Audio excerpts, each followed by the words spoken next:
And 95% of our HRV are men having sex with men.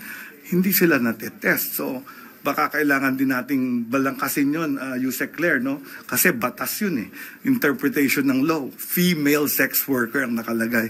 So, ano pa bang yung stigma na sinabi mo kanina, ayaw nila magpa-test, natatakot sila. And the fact na mga bata ito, ang feeling ko, it's about the raging hormones of an adolescent.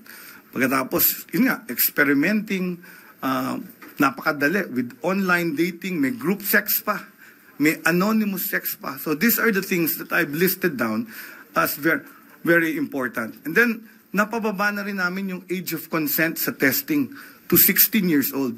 So pwede na magpa-test ang 16 years old, assent ba tawag doon legally, o basta yung age of consent yung 16. Ang problema, kailangan din namin ng parental consent ng start of treatment.